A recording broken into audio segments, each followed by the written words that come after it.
Hay desapariciones que desde el primer momento hacen saltar todas las alarmas, porque hay personas que nunca abandonarían a su familia sin decir una palabra. Personas con rutinas, con responsabilidades y con una vida que de un día para otro simplemente se detiene. El 13 de marzo de 2019, Janet Jumillas dejó a sus hijos en el colegio, como hacía cada mañana.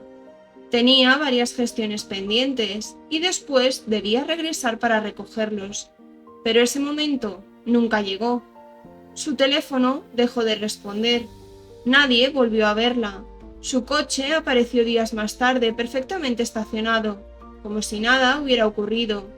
Sin embargo, tras esta aparente normalidad, se escondía una verdad mucho más oscura. La investigación de los Mossos d'Esquadra fue reconstruyendo paso a paso las últimas horas de Janet. Cada prueba reducía el número de posibilidades, hasta señalar a una persona de su entorno, alguien con quien habría quedado ese mismo día. ¿Cómo pudo desaparecer una mujer en pleno día sin dejar apenas rastro? ¿Qué ocurrió realmente durante aquellas últimas horas? Y sobre todo, ¿cómo consiguió la policía reconstruir un crimen que alguien había intentado borrar casi por completo? Bienvenidos a Archivo Mortal, donde abrimos expedientes que muchos querrían olvidar. Historias reales, oscuras y perturbadoras. Historias que no podemos dejar pasar. Gracias por estar aquí. Si os gusta este contenido, suscribiros, dad un like, activad la campanita para no perderos ningún episodio y compartidlo. Ahora sí, abrimos el archivo.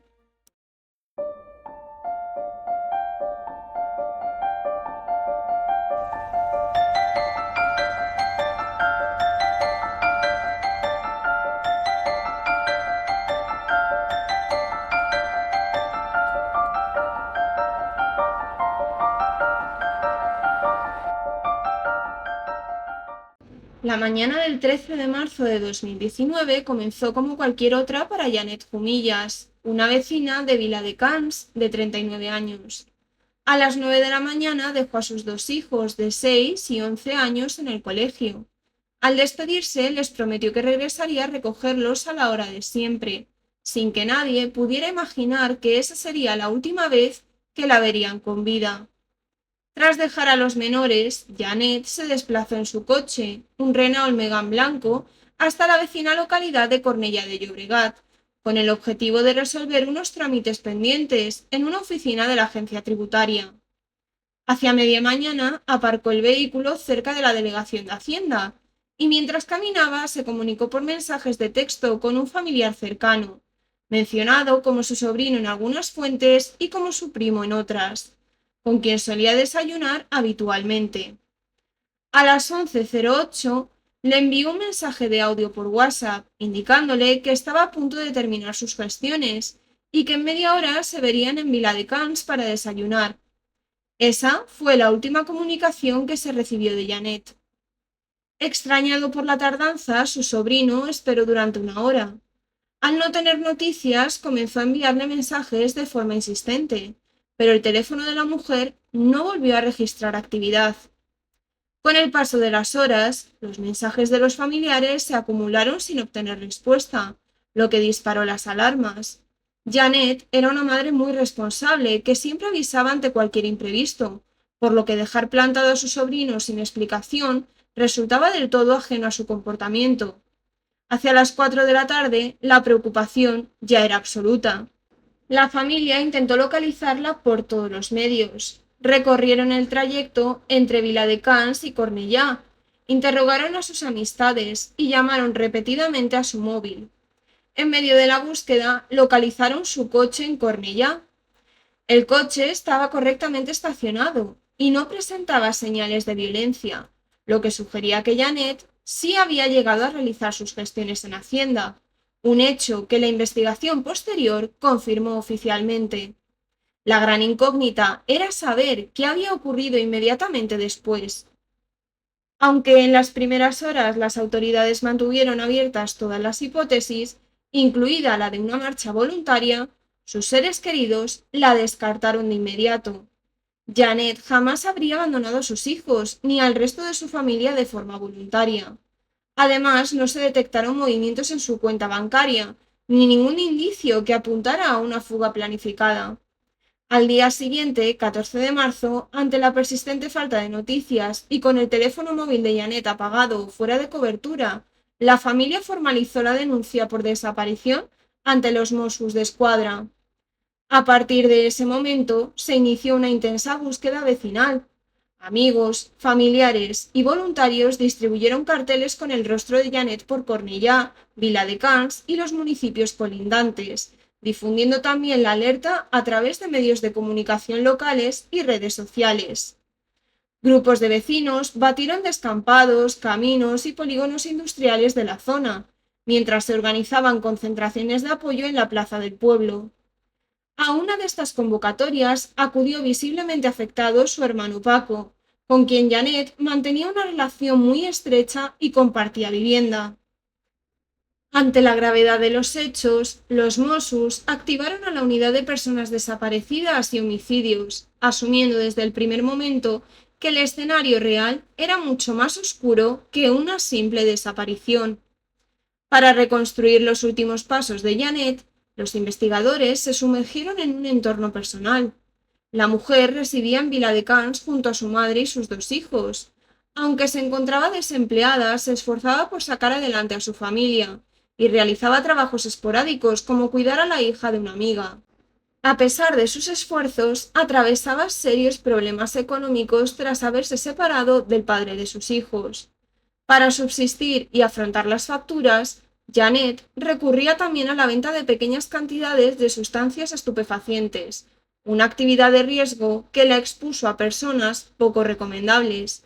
De hecho, los agentes supieron por un testigo que alguien le debía 50 euros relacionados con este negocio y que días antes de desaparecer, Janet había expresado por chat su frustración por este asunto. La policía centró el foco en 2 vías: su expareja, con quien había mantenido una relación tormentosa, o alguien de su entorno vinculado al tráfico de sustancias. Al analizar su vida sentimental, constaron que Janet había tenido 2 parejas importantes, el padre de sus hijos y un novio posterior. Ninguno de ellos constaba con denuncias previas por malos tratos, ni levantaba sospechas en la familia, pero la investigación descubrió que un exnovio residente en Jaén la había maltratado años atrás. Su hermano Diego relató un episodio violento en el que este hombre llegó a amenazar con arrojarla por una ventana.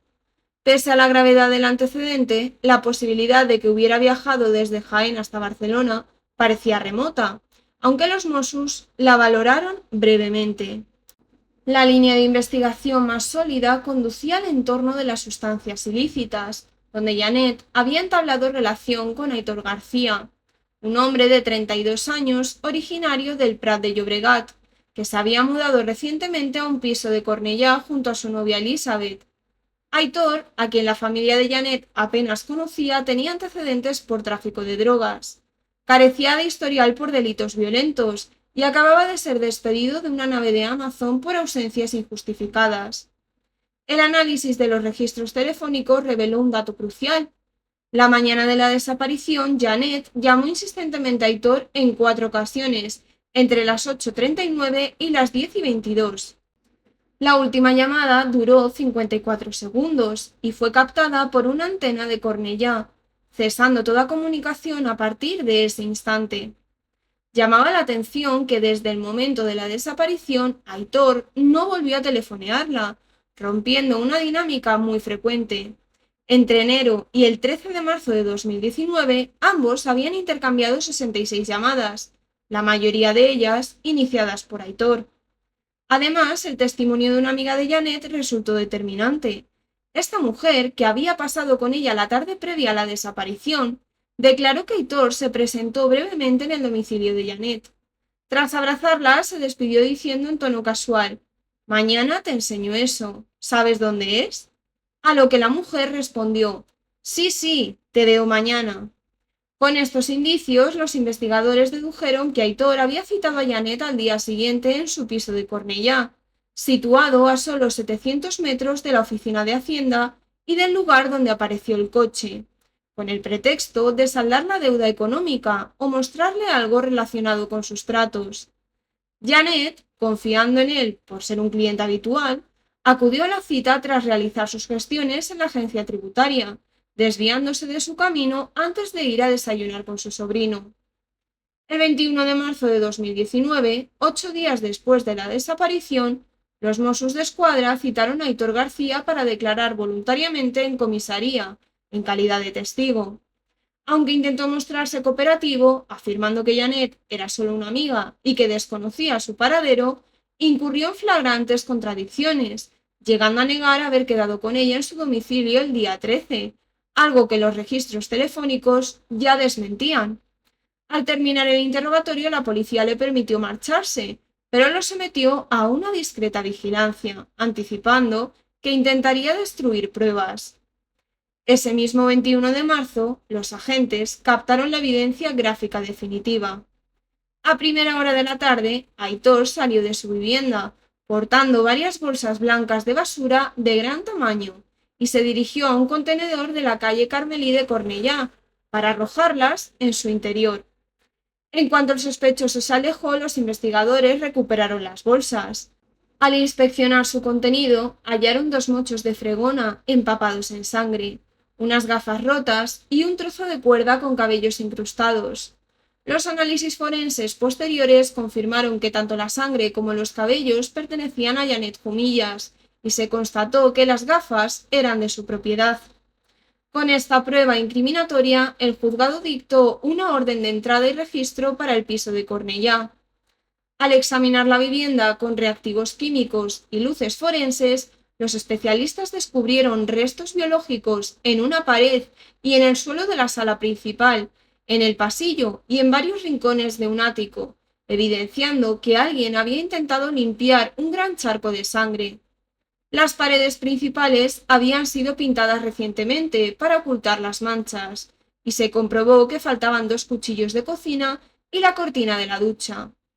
A pesar de que Aitor fingió ignorar el motivo de la pintura fresca o la ausencia de dichos objetos, los indicios eran ya abrumadores. El 8 de mayo de 2019, el Juzgado de Instrucción número 4 de Cornellá ordenó la detención formal de Aitor García. A pesar de que el cuerpo de la víctima aún no había aparecido, la jueza decretó su ingreso en prisión preventiva, estimando que existían pruebas más que suficientes de que había acabado con la vida de Janet en el interior de su domicilio. Junto a él, los agentes detuvieron a un amigo suyo de 23 años llamado Christian, bajo la acusación de encubrimiento. Christian confesó haber ayudado a Aitor a bajar las bolsas de basura el 21 de marzo, aunque él aseguró que desconocía por completo lo que había en su interior. Tras tomarle declaración, quedó en libertad con cargos. Para los investigadores, la pieza que faltaba para cerrar el caso de forma irrefutable era el cuerpo de Janet. Los Mossos centraron la búsqueda en las zonas baldías y solares en obras del Prat de Llobregat, basándose en la geolocalización del teléfono de Aitor, que lo situaba en varios puntos de esa localidad la misma tarde del 13 de marzo. La principal hipótesis apuntaba a que el detenido había trasladado el cadáver en su propio vehículo para deshacerse de él en un lugar apartado. El desenlace se produjo el 21 de mayo de 2019, 2 meses y 8 días después de la desaparición. Hacia las 5 de la tarde, 2 operarios municipales de limpieza que realizaban tareas de desbroce en un solar abandonado de propiedad bancaria, cerca de la calle mayor del Prat de Llobregat, divisaron algo inusual entre la tierra removida. Al acercarse, percibieron un olor insoportable y descubrieron oculto bajo una lona de plástico y matorrales secos el cuerpo sin vida de una mujer. Los Mossos d'Esquadra acordonaron el lugar, un terreno en obras situado a unos 3 o 4 metros de profundidad en las inmediaciones del aeropuerto. A pesar del avanzado estado de descomposición, la víctima vestía la misma ropa que llevaba Janet el día de la desaparición, y junto al cadáver se hallaron sus objetos personales, incluido su teléfono móvil. La autopsia y los análisis de ADN confirmaron la identidad de Janet Jumillas y revelaron que presentaba múltiples heridas mortales de arma blanca en zonas vitales. Las escasas marcas defensivas indicaban que sufrió un ataque sorpresivo, presumiblemente por la espalda. La localización del hallazgo resultó crucial.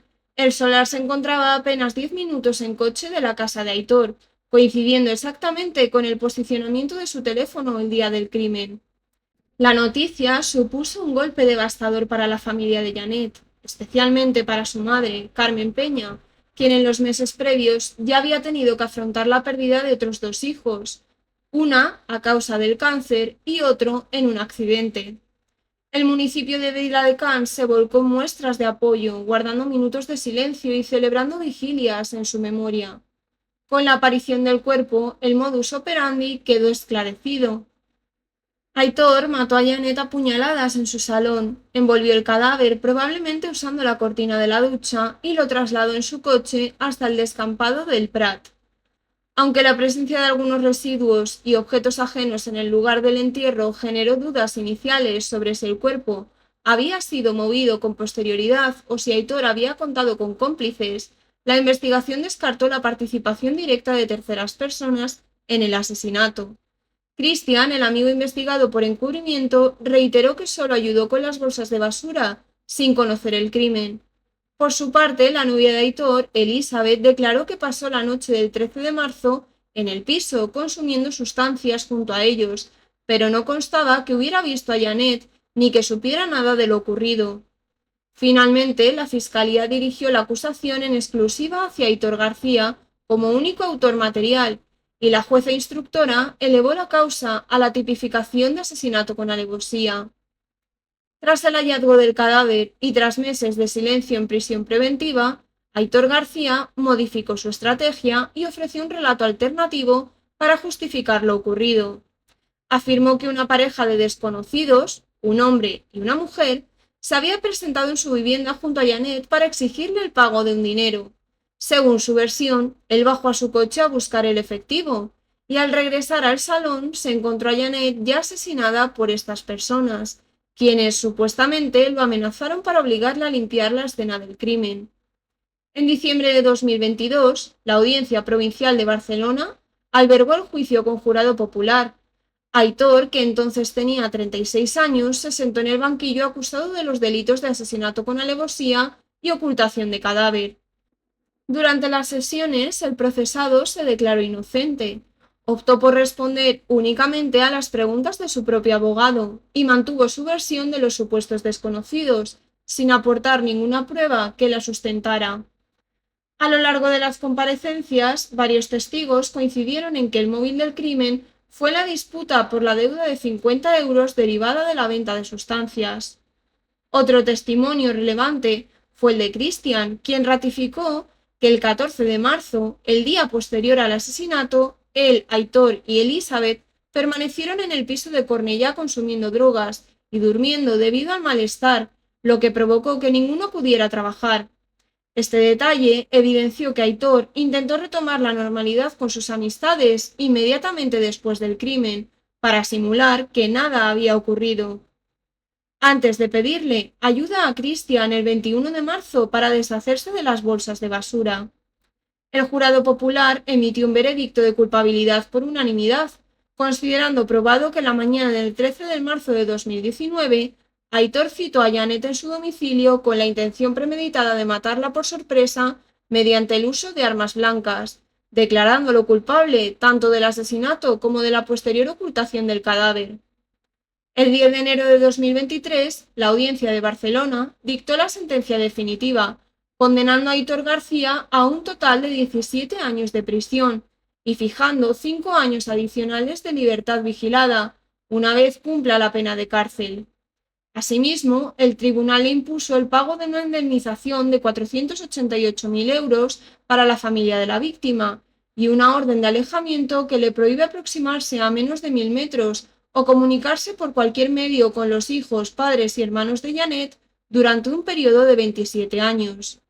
Aunque la familia expresó cierta decepción al esperar una pena más elevada, manifestaron su alivio por ver al culpable formalmente condenado. Aitor García, que se mostró frío y sin síntomas de arrepentimiento durante todo el proceso, recurrió a la resolución, pero en mayo de 2023 el Tribunal Superior de Justicia de Cataluña ratificó la condena en todos sus términos. El caso de Janet Jumillas demuestra que en ocasiones un crimen no necesita testigos para resolverse.